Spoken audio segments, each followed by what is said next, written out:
दोस्तों नमस्कार। मैं श्यामनाथ यादव अम्बेडकरवादी भैंसासुर। आप लोग भैंसासुर की कहानी जानते ही हैं। इस बारे में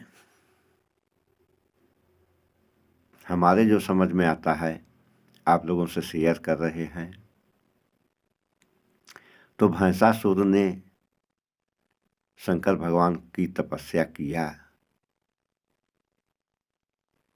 और इतनी तपस्या किया कि शंकर भगवान प्रसन्न होकर प्रकट हो गए।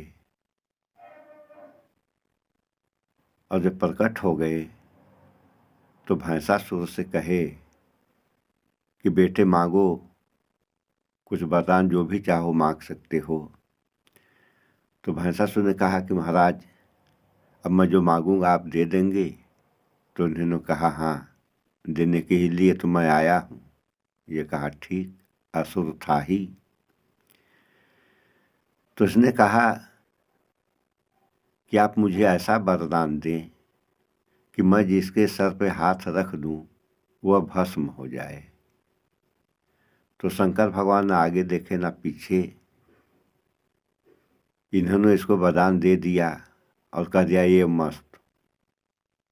ये मस्त का मतलब होता है ऐसा ही होगा। अब इसको वरदान मिल गया तो ये सोचा कि क्यों न इन्हीं को भस्म करके पार्वती को अपनी पत्नी बना लूं।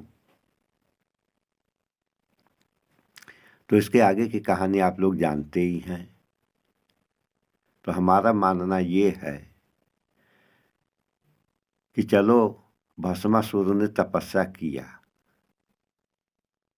तो तपस्या एक शब्द है कि तपस्या किया, तो तपस्या में किया क्या यह ना लेखों में मिलता है और ना ही कोई बताता है। तो आखिर तपस्या किया तो तपस्या करने में कुछ किया होगा। तो क्या किया इस पे आप लोग विचार करें, क्योंकि हमने देखा है कि आज के समय भी एक से एक तपस्वी पड़े हुए हैं। महिषासुर से बड़े बड़े माने जाएंगे, क्योंकि एक दुर्गा भक्त आदमी था।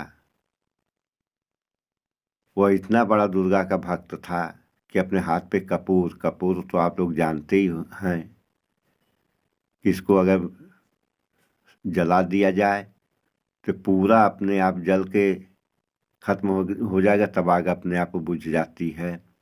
तो ऐसे हाथ करके ऐसे, और इतना बड़ा टुकड़ा जो है कपूर का, इतना बड़ा टुकड़ा ऐसे हाथ पे रख देता है और हाथ ऐसे फैला करके कहता, ले माँ, मैं तेरा इतना बड़ा भक्त हूँ कि हाथ पे कपूर रख करके जला रहा हूँ, मेरा हाथ न जले। कपूर जला और हाथ भी जल गया। जब हाथ जल गया तो उसके बाद उसको दवा करनी पड़ी। तो इतना बड़ा अगर भक्त था वह दुर्गा माँ का, तो दुर्गा माँ की जिम्मेदारी नहीं बनती है कि इसका हाथ जलने से बचा लिया जाए, तब माना जाएगा। तो रही बात कहानी भस्मासुर की, तो ये जहाँ तक हमारा मानना है यह एक काल्पनिक कहानी है। इस पे आप लोग विचार करें। और काल्पनिक कैसे है इसका एक उदाहरण हम आप लोगों के सामने पेश कर रहे हैं। जैसे कोई आदमी अगर शरबत नहीं पिया है और उससे कहा जाए कि शरबत मीठा होता है, तो वह कैसे मान लेगा कि शरबत मीठा होता है जब तक उसको पिलाया न जाए या वह पिए न।